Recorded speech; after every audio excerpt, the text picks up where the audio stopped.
جنت میں بھی نکاح کا سلسلہ ہوگا, بچے پیدا ہوں گے, جنت میں بچے بھی پیدا ہوں گے, نکاح نہیں ہوگا کیونکہ جو عورتیں آپ کو ملیں گی وہ آلریڈی آپ کی رجسٹرڈ بیوی ہوں گی. سمجھ رہے ہو نا؟ ہاں یہ کہہ سکتے ہیں بھائی نکاح ہوتا تو اچھا تھا, ہم کہیں کوئی سیٹنگ میں پسند آ جائے, تو وہاں سیٹنگ کا سیٹ اپ نہیں ہے. وہ اللہ نے اتنی خوبصورت عورتیں بنائی ہیں, جب آپ کو وہ ملیں گی آپ بولیں گے اللہ قبول ہے, پہلے سے قبول ہے. تو وہ اتنی خوبصورت عورتیں ہوں گی جنت میں. اللہ لے جائے ہمیں. حرکتوں سے تو نہیں لگتا کہ کوئی جنت میں جائے گا, لیکن بہرحال کیونکہ بھائی دیکھو اللہ نے عیاشی کے لیے جو جنت پیدا کی ہے, اور فری میں نہیں, جو اس کی قیمت ادا کر کے آئے گا, تو مالا عین الرات وہ اللہ ہے. وہ ایسی عیاشی دے گا کہ نہ کسی آنکھ نے دیکھی نہ کسی کان نے سنی, تو وہ دے گا ایسی ہے. اس نے کہا ہے کہ فلات, دیکھو قرآن کے الفاظ, تتجافا جنوبہم عن المضاجع, کہ ہمارے نیک بندے رات کو ان کے بستر پہلوؤں سے جدا ہوتے ہیں اور مصلے پہ کھڑے ہو کر اللہ کو پکارتے ہیں. یدعون ربہم خوفا وطمعا, جہنم کے خوف سے اور جنت کی لالچ میں ہمیں پکارتے ہیں.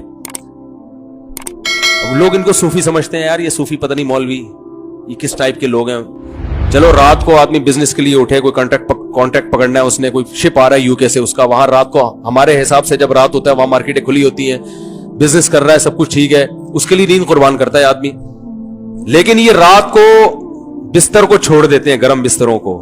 اور نیند قربان کر کے اللہ کے سامنے مصلے پہ کھڑے ہو کے اس کی عبادت کرتے ہیں, کیونکہ تنہائی میں کہتے ہیں یہ زیادہ اچھا موقع ہے اللہ کو راضی کرنے کا. دن میں تو لوگ ہوتے ہیں نا تو دل نہیں لگتا عبادت, یہ بہترین موقع ہے. تو اللہ فرماتے ہیں جو ایسا مجاہدہ کر رہا ہے, فلا تعلم نفس,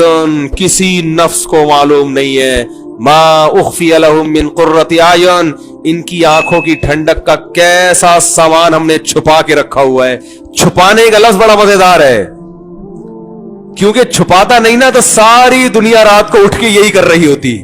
گناہوں کی معافی مانگ رہی ہوتی, اللہ سے جنت مانگ رہی ہوتی. اللہ کہتے ہیں چھپا دیا ہے, اس لیے 5-6 آدمی اٹھے ہوئے ہیں, ٹھیک ہے نا, پوری دنیا میں بہت تھوڑے لوگ ہیں, اور وہ بھی جو دنیا میں بیوقوف سمجھے جاتے ہیں, جن کو ان کی بیوی پریشان کر رہی ہے کہ عجیب قسم کا آدمی سے ابا نے شادی کرا دی ہے بھائی. تو ایسے لوگ, اور بیوی اٹھ کے مصلے پہ ہو تو وہ آدمی کو غصہ آ رہا ہوتا ہے کہ یہ کیسی بیگم مل گئی ہمیں. تو بہت تھوڑے لوگ ہیں, اس لیے کہ اللہ نے کیا کر دیا ہے, چھپا دیا. وہ ایک آدمی رات کو اٹھا, ایک مزدور تھا, رات کو تہجد کے لیے اٹھا, باقی سارے کمبلوں میں سو رہے ہیں, تو رات کو آخری حصے میں اٹھ کے اللہ سے دعائیں مانگ رہا ہے, اے اللہ ساری دنیا سو رہی ہے, یہ بھی سو رہے ہیں, میں اٹھا ہوا ہوں, تاکہ نا اللہ سے منوانے کے لیے نا حوالے دے رہا ہے کہ دیکھ ساری دنیا سو رہی ہے, اے اللہ میں نے بھی اتنی محنت کی جتنی انہوں نے کی, میں بھی اتنا ہی جاگا, دن اتنا جاگا, لیکن یہ سو رہے ہیں, اور میں اکیلا اس پورے کمرے میں تیرے سامنے اٹھ کر ہاتھ پھیلا کے دعائیں مانگ رہا ہوں, تو میری لاج رکھ. اے اللہ یہ سب سو رہے ہیں, میں اٹھا ہوا ہوں.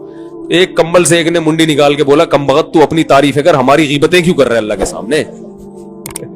ہماری برائیاں ہمیں کیوں کنڈیم کر رہا ہے, تو بولے اللہ میں بہت اچھا, مجھے جنت دے دے, ہمیں جہنم میں پھینکوانا چاہ رہا ہے تو اے بھائی تو اپنی تعریفیں کر, بار بار ہمارے سونے کا حوالہ کیوں دے رہا ہے, یہ سو رہے ہیں, یہ سو رہے ہیں, یہ سو رہے ہیں.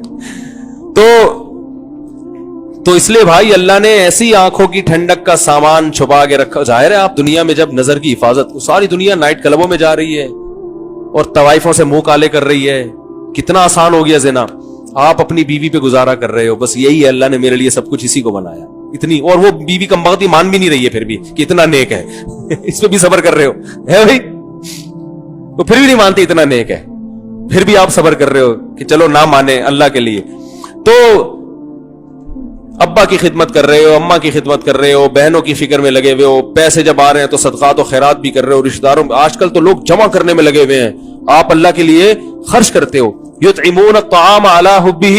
مسکینا و یتیما و اسیرا, کیا الفاظ ہیں قرآن کے. فرمایا کہ یہ قیدیوں کو کھلاتے ہیں, غریبوں کو کھلاتے ہیں, رشتہ داروں کو کھلاتے ہیں, خرچ کرتے ہیں, یعنی کھلانے کا مطلب ہے. اور کہتے ہیں انما نطعمکم لوجہ اللہ لا نريد منکم جزاء ولا شکورا, ہم تمہیں خوش کرنے کے لیے نہیں کھلا رہے, اللہ کو خوش کرنے کے لیے کھلا رہے ہیں. انا نخاف من ربنا یوما عبوسا قمطریرا, ایک دن بڑا سخت میدان حشر کا آنے والا ہے, ہم تمہیں اس لیے کھلا رہے ہیں کہ آج تمہاری پریشانیوں کو ہم دور کریں گے تو کل اس میدان حشر میں اس کا حوالہ دے کے اپنی ٹینشنیں ختم کروائیں گے. بات آ رہی ہے سمجھ میں؟ یہی وہ جذبہ تھا جو قرآن سے ان کو موٹیویشن ملی کہ حضرت عمر جیسا سخت دل انسان اسلام لانے کے بعد اتنا نرم ہو گیا کہ خلیفۃ المسلمین ہے, 22 لاکھ مربع میل کے حاکم ہیں, اور راشن کندھوں پہ ڈال کے غریبوں کو تلاش کر رہے ہیں. بھائی لوگ کہہ رہے ہیں آپ یہ بوری ہمیں دے دے, کہہ رہے قیامت کے دن میرا بوجھ تو ہی اٹھائے گا, اگر قیامت کے دن تو میرا بوجھ اٹھا سکتا ہے تو میں اٹھا لوں. یہ جذبہ پیدا کر دیا حضرت عمر جیسے شخص کے دل میں. تو جنت میں اللہ نے بڑا عیاشی کا سامان رکھا ہے, ان میں